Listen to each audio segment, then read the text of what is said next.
আওয়ামী লীগের প্রভাবশালী নেতা চাচা শ্বশুরের খালের উপরে অবৈধ বাড়ি বাঁচাতে সরকারের ব্যয় ৮৮ লক্ষ টাকা।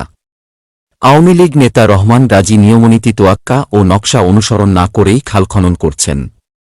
মোটা অঙ্কের উচকোচের বিনিময়ে প্রভাবশালী ব্যক্তিদের খালের উপর অবৈধ বাড়ি বাঁচাতে খালের দিক ও পরিবর্তন করে ফেলেছেন তিনি। প্রস্থ ২৪ ফিট হওয়ার কথা থাকলেও রহমান গাজী ও এস ও মতিনের নিকট আত্মীয়র খালের উপর অবৈধ ৩ তলা ফাউন্ডেশনের ১ তলা বাড়ি বাঁচাতে খালের প্রস্থ করা হয়েছে ১০ ফিট। তেলকুপি শ্যামপুর গ্রামের বাসিন্দা আব্দুল কুদ্দুস বলেন, সরকারি মূল নকশার খালের জায়গা বাদ দিয়ে পুকুর তৈরি করে রেখেছে একটি প্রভাবশালী মহল। অভিযুক্ত ঠিকাদারি প্রতিষ্ঠানের ঠিকাদার খালের জায়গা দখলদারদের কাছ থেকে মোটা অঙ্কের টাকা নিয়ে মূল নকশার বাইরে এসে খাল কেটে আমার ফসলের ওপর ১০ থেকে ১২ ফিট জায়গা রাস্তা সদৃশ্য করে মাটি ফেলে ২ থেকে ৩ শতক জায়গা দখল করে ফেলেছে। একই এলাকার তালিম হোসেন জানান, আমার গাছপালা সব আমাকে দিয়ে কাটিয়েছে, অথচ সেই জায়গা দিয়ে খাল খনন না করে আমার ফসলি জমি দিয়ে খাল কেটে। ভুক্তভোগী শফিকুল ইসলাম জানান, রহমান গাজী ও এস ও মতিন তাদের আত্মীয়র খালের উপরে অবৈধ বাড়ি রক্ষা করতে আমার জমির উপর এসে খালের দিক পরিবর্তন করে আমার অনেক ক্ষতি করেছে।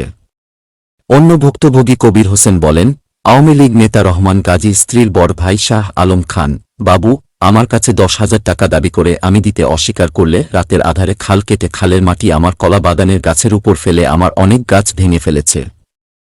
আমি এর বিচার চাই। এ বিষয়ে প্রভাবশালী আওয়ামী লীগ নেতা ও এ কাজের বর্তমান ঠিকাদার রহমান গাজীর কাছে জানতে চাইলে তিনি জানান, আমি এলাকার জনপ্রতিনিধি, ওয়ার্ড আওয়ামী লীগের সাধারণ সম্পাদক।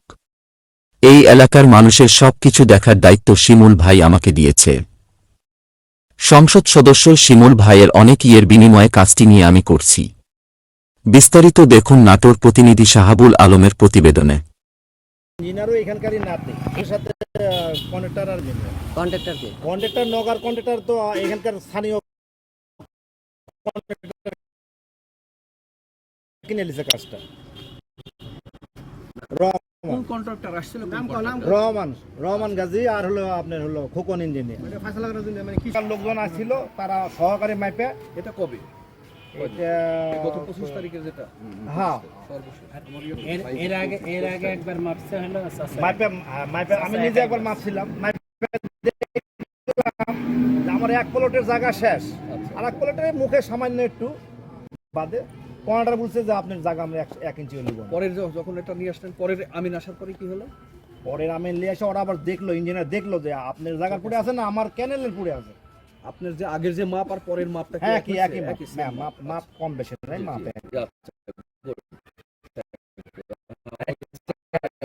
আপনাকে আমি সর্বপ্রথম একটা কথা বলবো, আমাদের গণমানুষের নেতা আলহাজ শফিকুল ইসলাম শিমুল ভাই, উনি সবসময় চিন্তা করে ওনার নাটোর লন্ডাঙ্গা নিয়ে, আমাদের নাটোর নিয়ে। তো উনি দীর্ঘদিন থেকে আমাদের এই খালটা আমাদের এখানে একটা মসজিদ আছে, একটা মাদ্রাসা আছে, একটা 2টা স্কুল আছে, জলবদ্ধতার কারণে ওনাকে বলা হয়। তারপরে উনি বললো যে যদি কোনো প্রকল্প আসে তাহলে আমাকে বলুন। পরে বরিন্দ প্রকল্প আসছে, একটা খালের ড্রেনের ব্যবস্থা অনুমোদন হয়েছে। পরে ওনাকে বলার পরে উনি হলো এটা চকামাটিতে ওটা বলে দিল যে চকামাটিতে ওটা যেন খাল হয়ে একটা ইউডেনের ব্যবস্থা হয়। ওই হিসাবে ওনার বলার পরে এটা আপনি খাল কাটছে আমার জানা। এটা বিমান নামে এক ঠিকাদার আপনার হলো নগা, ও কাটছে। আর আপনার যে অভিযোগ করছে যে এখানে যে মানিক নিয়াজি, শুকুর নিয়াজি, এদের জায়গা কাটা হয়নি বা এদের ওখানে যে জায়গা নিয়ে ঝামেলা, ওই জায়গা ওদের ওখানে সরজমিনে আমরা যতটুকু জানি ওই জায়গাটা ওদের না। ওর ৮% জায়গা স্কুলকে দেওয়া হয়েছে, স্কুলের ওখানে ৭% জায়গা স্কুলকে বুঝাই দিছে, আর ১% জায়গার উপরে উনি হলো দোকান করে আছে। আপনার যে অভিযোগ করছে যে আমার জায়গার উপর খাল কাটছে, ১ নম্বর হলো খাল ওনার জায়গার উপর কাটা হয়নি। দ্বিতীয় নম্বর হলো ওনার আমাদের জানা মতে ওটা ওনার জায়গা না। আপনাকে এটাই আমি বলতে চাই। এই ড্রেনের বিষয় নিয়ে কেউ কোনো আপত্তি করে না, এবং এলাকার জনস্বার্থে সবাই যার যার বাড়ি আছে বা ভিতরে একটা গুচ্ছ গ্রাম আছে, জলবদ্ধতার কারণে সবাই একমত হয়ে ড্রেনের ব্যবস্থাটা হচ্ছে। এটা জনগণের কোনো বিমতে কোনো কারণ নেই, জনগণের মতামত নিয়েই এই ড্রেনের ব্যবস্থাটা হচ্ছে। হিসাবে যারা একটি প্রকৃতি ভূমিহীন, যে কয়জন হলো আপনার এই বিপ্লব যেটা, ও কিন্তু ভূমিহীন না। প্লাস ও যে জায়গাটা দাবি করছে স্বাক্ষর করলো না, ওখানে মিলন মানে জনগণ স্বাক্ষর যখন শুরু হয়েছে তখন মিলন এসে ওখানে একটা জ্ঞানজমের সৃষ্টি করতেছে, অনেকটি কাজের কাজের বাধা বিঘ্ন, যে এখানে এটা হবে না, এটা ডেন হবে না, এই মানে ডেন কোনো ডেনই হবে না। Plus এই যেটা হলো এই যে উনি বলছেন 1 নং ছাত্রী ইউনিয়ন আওয়ামী লীগের 9 নং ওয়ার্ড আওয়ামী লীগের হলো সাধারণ সম্পাদক, আমার নাম আব্দুর রহমান গাজী, চকামাটা। ইসব নাম্বার আমার হলো ইসব হাটি মৌজায় খালখননের জলাবদ্ধতা দূরীকরণ মর্মে আমাদের কাজ চলছিল। এখানে খাল কাটার একেবারে শেষ পর্যায়ে আমরা যখন চলে আসি তখন আমরা জানতে পারি যে জনৈক মানিক নিয়াজি ওনার খালের মধ্যে জমি আছে। এই বিষয়ে আমরা তাকে ভূমি অফিসে ডেকেছিলাম। সেখান থেকে জানতে পারি যে তার জমিটা খাল এবং খালের পাড়ে যে রাস্তা তার মাঝামাঝি লম্বা রাখা। তো এই বিষয়ে আমরা এসিডেন্টকে বলছিলাম সরকারি সার্ভে দিয়ে সীমানা ঠিক করে দিতে। তো আমি যতদূর জানি আমার অফিসের সার্ভিস ইঞ্জিনিয়ার এবং ভূমি অফিসের সার্ভেয়ার ওনারা গতকালকে এই মাপজোক করে থাকবেন। আমি গতকালকে স্টেশনের বাইরে থাকা এই বিষয়ে আপডেট আমার জানা নেই। আর ওইখানকার যে আমি যে ইঞ্জিনিয়ারকে ওখানে নিযুক্ত রাখছি উনি আজকে ছুটিতে থাকায় এই বিষয়ে আমার ডিটেল দিতে গেলে একদিন সময়ের প্রয়োজন। তো কালকে উনি অফিসে থাকলে এই বিষয়ে আমি ছুটি দিয়ে গেছে, তার অ্যাপ্লিকেশন দিয়ে গেছে। বাড়ি উচ্ছেদের বিষয়টা আসলে আমাদের বিষয় না, তো এটা প্রশাসন করতে হবে। আর এখানে আমরা একেবারে খালের শেষ প্রান্তে চলে এসেছি, এটা আবাসিক এলাকা, মূলত শহরের পাশের এলাকা। তো এখানের খাল আর ওই বিলের মাঝখানের যে খাল দুইটার প্রসারতা এক না। এখানে এসে আমরা ফোকাস করছি খালটা চিকন করে। তো এখানে স্কুল আছে, জনবসতি আছে, এখানে পানিটা যাতে নেমে যায় এই জন্য আমরা মূল ডিজাইনটাকে একটু চিকন করে কাটার চেষ্টা করছি। তো দেখা গেছে যে ওই বাড়ি উচ্ছেদ ছাড়াও এটা সময়। কিন্তু এই যে বাড়ি আমি ইউনিকে চিঠি লিখেছিলাম, সেগুলো কপি আছে আমাদের উনি এসিডেন্টকে মার্ক করে দিয়েছিলেন, এসিডেন্টের সাথে আমাকে বসে। এই বিষয়ে এখন আমি ডিটেল বলতে পারছি না। আব্দুল মতিনকে রাখি, উনি সেই সময় কী কী সিদ্ধান্ত নিয়েছিলেন লোকজনের সাথে বসে। কিন্তু স্যার এইখানে তো আপনাকে আমি দেখছি কি হয়েছে এইখান থেকে এই রাস্তা করে দিচ্ছে 30,000 টাকা লিছে। আমার কইলে তোরা এটি থেকে জমি পর্যন্ত করে দিব 10,000 টাকা দিবি। যে রাস্তা আমার এটা কে বললো? বাবু কইলো যে এটার খরচ আছে, এই খরচটা যদি তোরা দিস তাহলে তো রাস্তা করে দিব। এই যে আম গাছ আছে না, মানে এই জলাটা আমার পার পর্যন্ত কাইটে আরো এদিক নামায় চলে আসবে এখান থেকে, হ্যাঁ এখান থেকে চলে আসবে, চলে আসবে। আর এই পাড়টা ওই বাসের ধারের মধ্যে দিকে চলে যাবে, বুঝছেন? এই পার, হ্যাঁ এই পার, ওই পার, ওই পার। আচ্ছা আচ্ছা, আর তাহলে এই রাস্তাটা হবে এই জলার মধ্যে দিয়ে, জোলার মাঝখান দিয়ে এখান থেকে রাস্তা হওয়ার কথা। হওয়ার কথা। কিন্তু এইখানে অনেক অনেক লস লাগবে, মাটি বেশি কাটা লাগবে। এই জন্য মাটি বেশি কাটা লাগবে বলে ওরা সাবেক জলা দিয়ে, মানে নকশা যেদিক দিয়ে জলা সেদিক দিয়ে কাটা হয় নাই। এক কথায় ছিল আমার এই জমিটা কমলপুরা বাড়ি গেছিল, বুঝছেন? 38 শতক জমি। এখন আপনার তো কোনো আমার এখানে এতগুলা গাছ কাটা গেল, এদিকে জোলার পারে কিছু সাফ করে গেল, ওদিকে কি হয় রেখে গেল। আমার প্রশ্ন দেখে জোলা হচ্ছে অরিজিনালি এদিক দিয়ে যা আমার এই পুকুরের মধ্যে দিয়ে ওই পুকুরের মধ্যে দিয়ে ঢুকে, ওই যে ওপারে পুকুর আছে, পুকুরের মধ্যে যেদিক দিয়ে গাড়ি সেদিক দিয়ে আমি বলি। এখন যখন কাটতে আসলো তখনও বললো যে জোলার জায়গা দিয়ে জোলা কাটুক, কারো বাপের পৈতৃক সম্পত্তির উপর দিয়ে কাটার দরকার নেই। রাইট, এটাই তো নিয়ম, নিয়ম তো তাই। কিন্তু কই নিয়ম এই কথা বলিছে, কিন্তু এখন ওনারা ধান কাটাচ্ছে, আর আমার এই কথা তার ওনারা শুনবি না। আমার কথা যে জোলা যেদিক দিয়ে সেদিক দিয়ে কাটে যায়। রহমান গাজী এখন হলো আপনার যুবলীগের আমরা ওয়ার্ড সভাপতি, 9 নম্বর ওয়ার্ডের ছয় নম্বর ওয়ার্ডের সভাপতি, যুবলীগের সভাপতি। আমি লীগ, আওয়ামী লীগের, হ্যাঁ আমি আওয়ামী লীগের লীগ না যুবলীগ? আমি লীগ, আচ্ছা, আমি লীগের সভাপতি। তো 5 বছর মনে হয় সেক্রেটারি, উনি বলছেন সেক্রেটারি। তাহলে তো আমার একটা পাহাড় টিলার জায়গা, একটা যা জায়গা, একটা রাস্তা, এই দেখেন না রাস্তার অবস্থা কাইটাতে হয়েছে। যদি আমার এক মিডল দিয়ে যাইতো, এক ধারে আমার রাস্তাটা হয়তো, ওই রাস্তাটার কোনো ব্যবস্থা পাইনি। পরবর্তী আমাকে কইলো তোমরা যদি টাকা 10,000 দাও তাহলে আমরা রাস্তা করে দিব। কে বলতেছিলেন এটা বাবু কইলো 10,000 টাকা তোমরা দাও, দিলে আমরা রাস্তা করে দিব। ও মানে ভেতর দিয়ে মাটি কাটে সাইজ করে দিব। যুবলীগের যে না না ভেপুর ড্রাইভার ড্রাইভার আচ্ছা, তাহলে ড্রাইভার হলো যুবলীগের যে সেক্রেটারি সমন্দি আর কি, সে আপনাকে বলতেছে যে 10,000 টাকা দিলে হবে। ঠিকাদার। ঠিকাদার আছে। হ্যাঁ না আপনাকে কে বললো যে টাকার কথা, কে বলছে যে 10,000 টাকা দিলে আমরা এটা এখান করে থেকে দেব? যদি 10,000 টাকা দেয় তাহলে তোমার আর ইয়া পর্যন্ত রাস্তা করে দিবে। কে বলছে? বাবু কাছে রাস্তা গিয়ে ধার দিয়ে এর ধার দিয়ে রাস্তা করে দিবে। ধার দিয়ে তো আমার রাস্তার কোনো বাবু কার কি যেন বললেন আপনি? রহমানের সম্বন্ধী। রহমানের সমন্দি। আওয়ামী লীগ নেতা রহমানের সম্বন্ধে। সম্বন্ধী, হ্যাঁ। নাকি জি, জোলা কাটার আগে তো ক্লিয়ার বলা আছে নকশা দিয়ে কাইটে জমিন দিয়ে জোলা সেদিক দিয়ে সেদিক কাটে। দিয়ে যাবে। হ্যাঁ কিন্তু সেদিক দিয়ে তো কখনোই কাটা হয় না। আচ্ছা আচ্ছা। হ্যাঁ এখন জোলা নকশা দিয়ে কিছু আছে কিছু নাই এরকম উপর যায় আছে। এই জলা শুনেন, এই জলা আমি সড়ক থেকে দেখেছি, যার যখন ক্ষমতা সে এখন ঠেলে নিয়ে যায়। এই জলার ব্রিজ ওই দেখেন ওইখানে ছিল, হ্যাঁ ওখানে ব্রিজ কালভার্ট আছে, হ্যাঁ ওইখান থেকে আবার লেলো এইখানে, হ্যাঁ কিন্তু এখনো অরিজিনাল জলাতে নকশা যায়নি, এখনো যায়। যায় নাই, নকশা অনুগত জোলা যায়নি। যায়নি। কোন জায়গা তাহলে নকশা নকশা আপনাদের সরকারি নকশা সরকারি ভাবে আছে না না আমি বলতেছি আপনার জানা মতে বলেন। আমরা আর ওইদিকে আমরা আপনার কর্মসূচির ক্যানেল হয়, কর্মসূচির ক্যানেলের সময় দেখা যাচ্ছে তারা ওই জোলাটা, সরকারি জোলাটা প্রায় 65-70 ফিট পাশে জোলা দেখতে পাচ্ছেন, ওই জোলাটা তারা পার বাঁধে পুকুর করে খাচ্ছে প্রায় 40-50 বছর থেকে। তো ওই পার বাঁচানোর কারণে, পুকুর বাঁচানোর কারণে এই আমাদের দাদার পৈতৃক সম্পত্তিটা তারা নালি করে কোনো রকমের জবরদখল জবরদস্তি করে নালি করে পানি নিষ্কাশন করে। তো পরবর্তীতে জমিটা আমার দাদার সম্পত্তি, আমি আবার পরবর্তীতে জমিটা ক্রয় করি। ক্রয় করার পরে কিছুদিন যাবত আমি এটা ভোগ দখলে আছি। তো হঠাৎ শুনলাম যে খাল খনন হবে।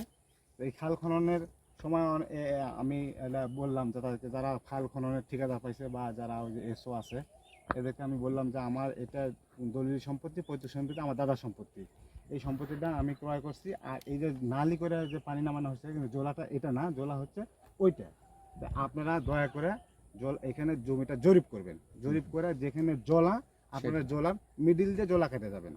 আমার দয়া করে আমার ক্ষতিটা করবেন না। তারা আমার কথা শুনে বললো ঠিক আছে আমরা দেখবো, চেষ্টা করব। কিন্তু দেখবো চেষ্টা করতে করতে আমার যেভাবে জলা ছিল ওইভাবে জলা কেটে গেছে। দেখেন আপনারা এই যে রাস্তাটা দেখেছেন, এটা আমার দলিল। এই রাস্তাটা আমার এখন আমার ধরেন এই যে 4-5 ফিট বা 7 ফিট, এটা আমার জমির উপর দিয়ে মানুষ হাঁটাচলা করতেছে। তাহলে আমার দলিল সম্পত্তি যদি মানুষ এভাবে হাঁটে, তাহলে সরকারি জলা এত ফিট জলা থাকার দরকারটা কি?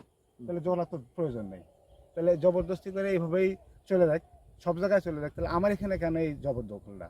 তা আমি এটা চাচ্ছি যে আপনারা দয়া করে এই যে জলা, সরকারি এই জলাটা এখানে জরিপ করেন, জরিপ করে যে জলা জায়গাতে জলা কাটেন, আমার দয়া করে আমার এই জমিটা আপনারা হচ্ছে এই যে এই জবরদখলটা মুক্তি দেন। এটা ভুট্টা ছিল, ভুট্টার মধ্যে মাটি ফেলাইছে, মাটি ফেলায় ভুট্টা প্রায় 3-4 এক ভুট্টা নষ্ট হয়ে গেছে। তো এটা অন্যায় করছে। তার এখানে আমার এখানে যেহেতু দলিল সম্পত্তি, এটা আমি মনে করি আমার এটা বৈধ ক্ষতি করছে। আর যদি জলার জায়গায় যদি কোনো ক্ষতি হয়ে থাকে, সেটা জলার জায়গায় ক্ষতি হতেই পারে, কিন্তু এটা এখানে তো জলা নাই।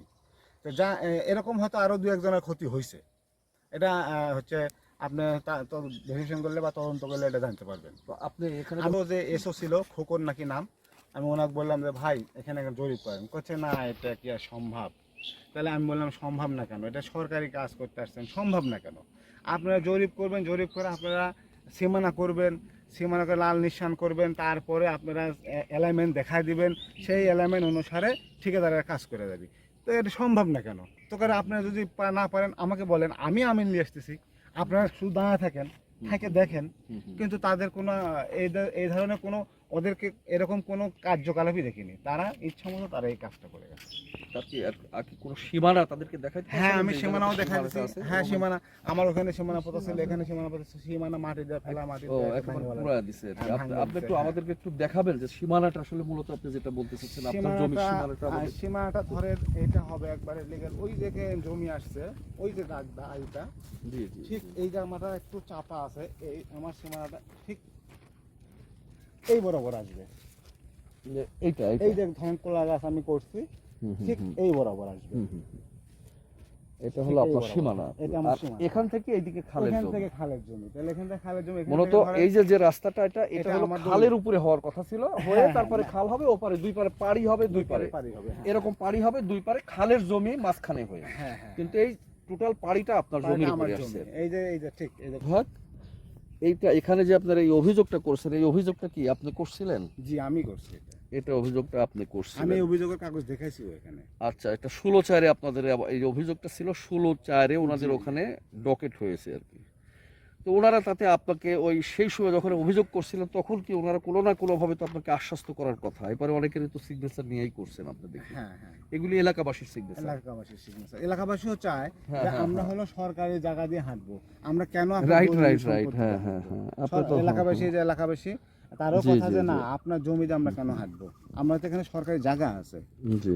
হ্যাঁ, তো আচ্ছা আপনার এই পানি উন্নয়ন বোর্ডে আমি এখানে 2-3 দিন ঘুরে এটা করছি, করার পরে তাদের কোনো সাড়া পাইনি আমি।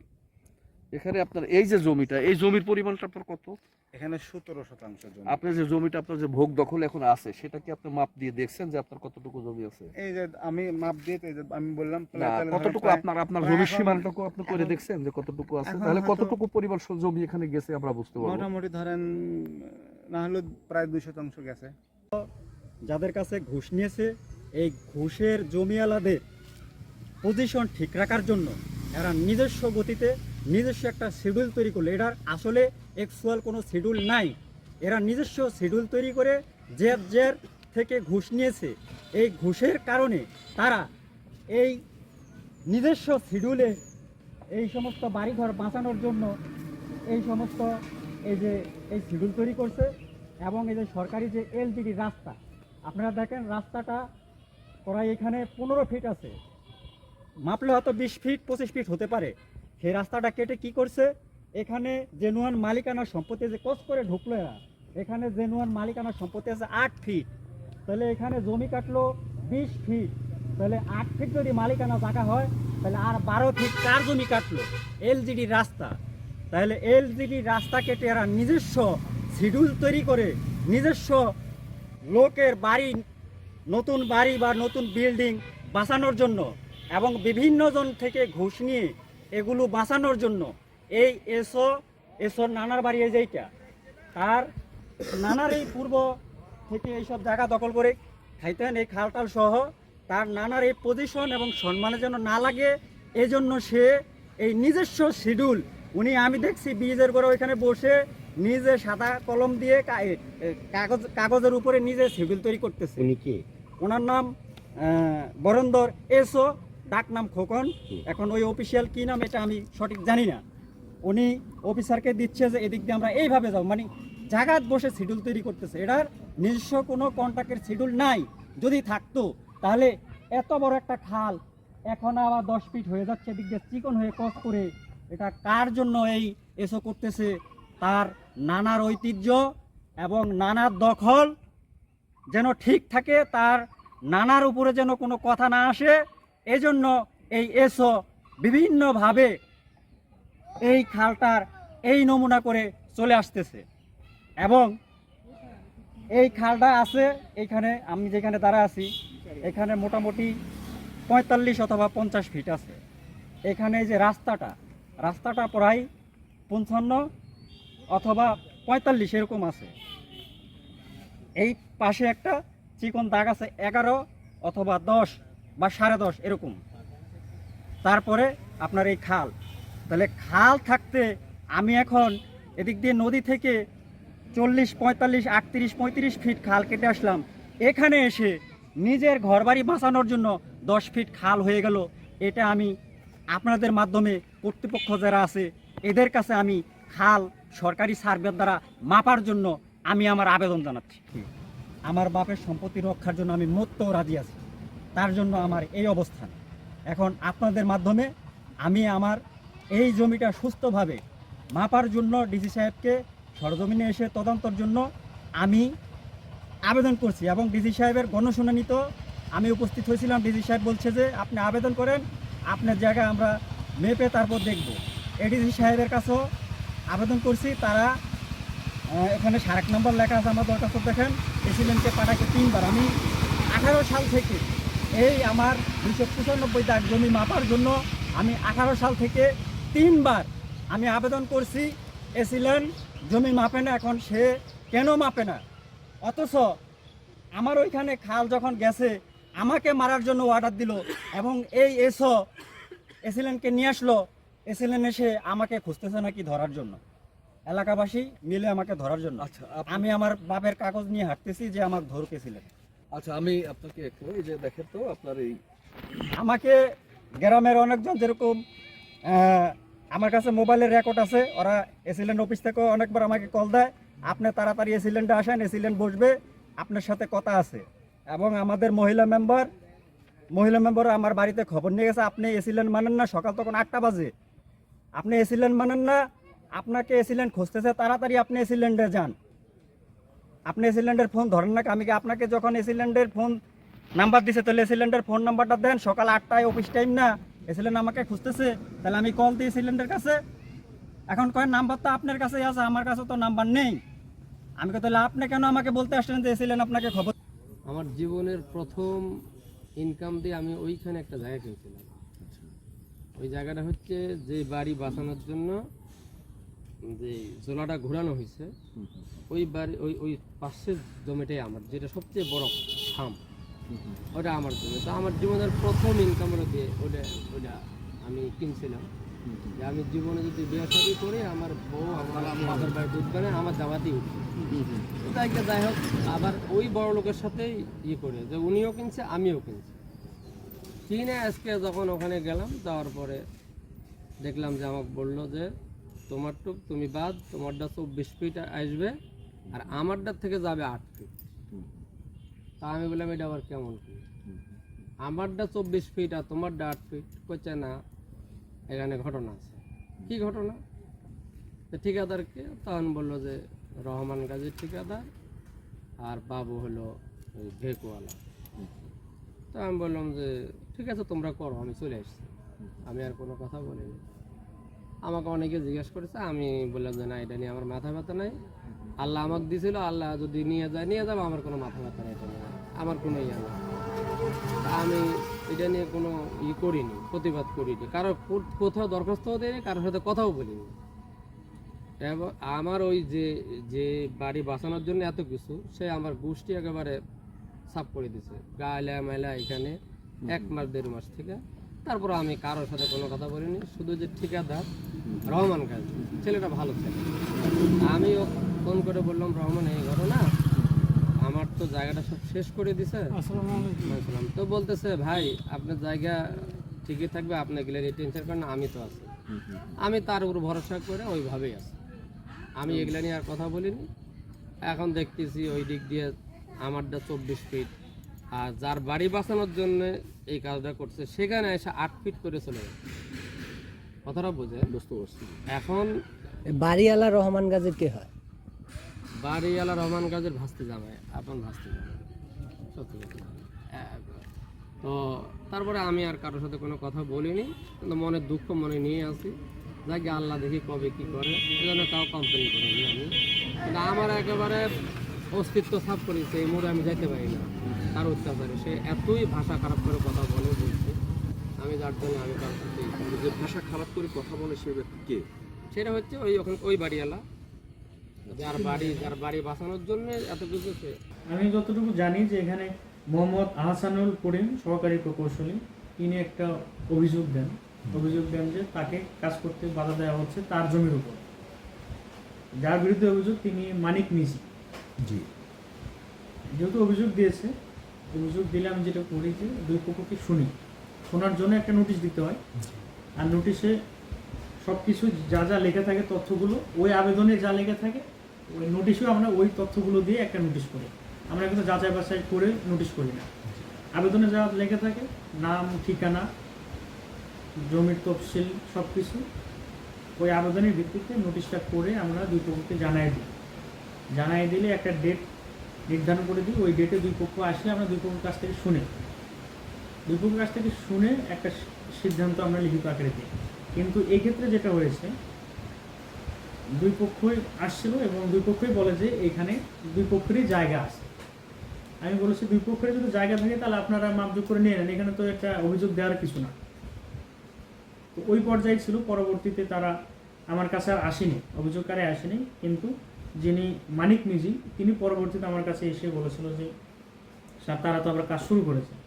এবং তারা কাজ শুরু করেছে বন্ধ করেছে এটা তো আমি শুরু করে দেওয়ারও এখতিয়ার নাই, বন্ধ করারও এখতিয়ার নাই। তারা একটা নিজস্ব ডিপার্টমেন্ট, তারা নিজস্বভাবেই কাজ করবে।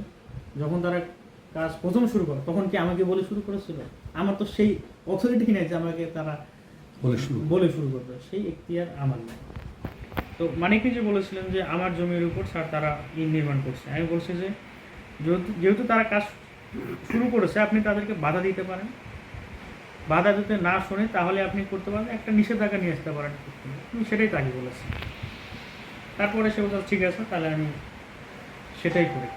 এখন সেটা সে করেছি কিনা আমার জানা নেই। না অনুমতি দেওয়ার কোনো সুযোগ নেই, কারণ আমি তো প্রথমেই বলে দিয়েছি যে কাজ যখন শুরু করে তখন আমার কাছ থেকে কোনো অনুমতি নিয়ে কাজ শুরু করেছে, শুরু করেনি তো।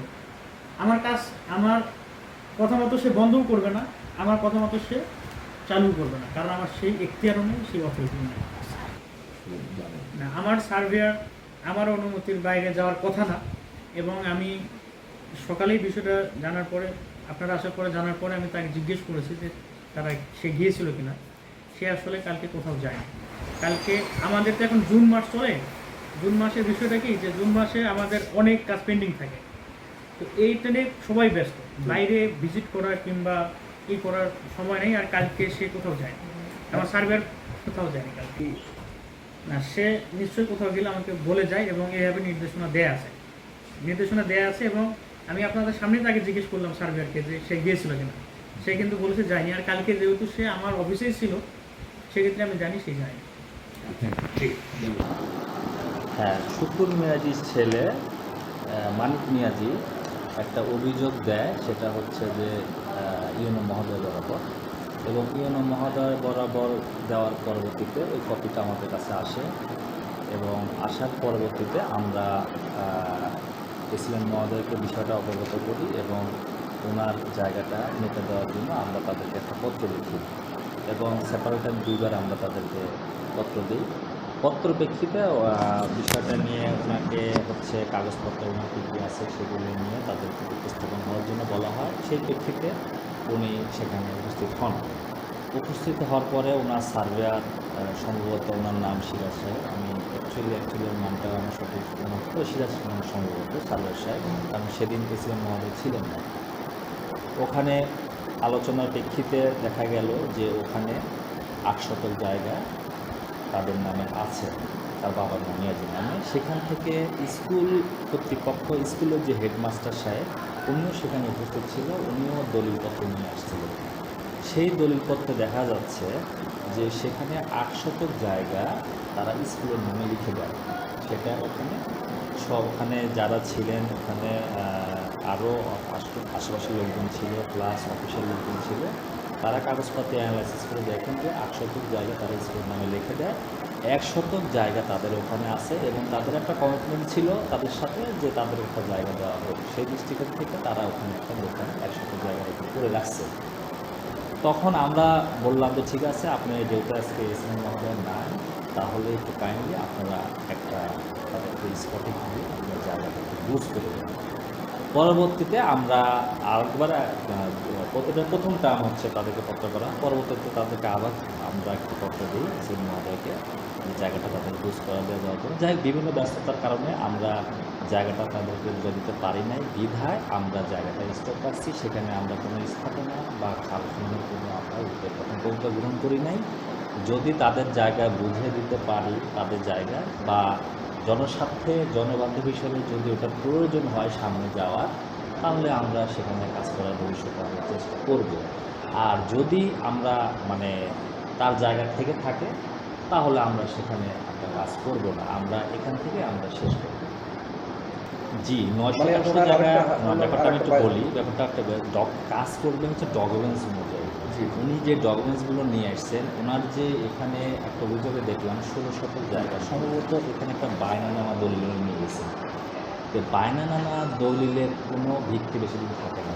এটা আমি যদিও অত আইন ভালো বুঝি না, যতটুকু জানি বায়নার দলিলের কোনো ভিত্তি নাই। বায়নার দলিল থেকে আমি অনেক কিছু করতে পারি, সেখানে আমি একটা জমি কমও দিতে পারি বা আরও আমার জায়গা যদি আরও থাকে এর মধ্যে আগে আরও বেশি দিতে পারি।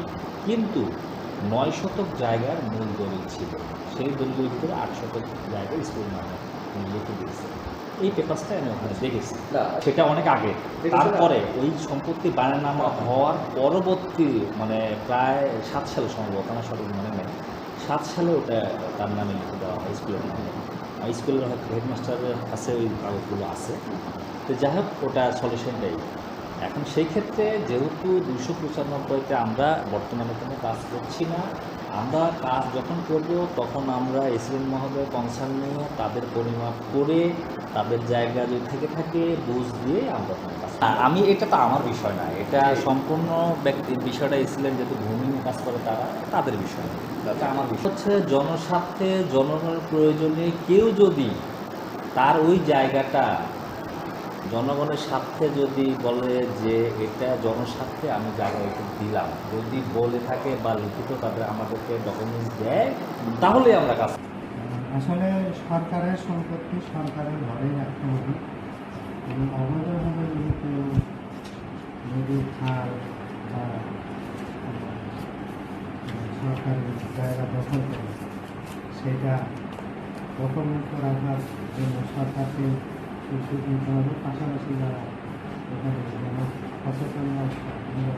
প্রচারণা চালাতে হবে, প্লাস যারা জনগণ আছে, একা সরকারের একার পক্ষে সম্ভব না, যারা ওখানে অবৈধভাবে বাড়িঘর বানাচ্ছে তাদেরকেও বুঝে নিতে হবে যে এটা সরকারের সম্পত্তি, সে এইসব অনৈতিক কাজ করা থেকে তাদেরকে বিরত থাকতে হবে।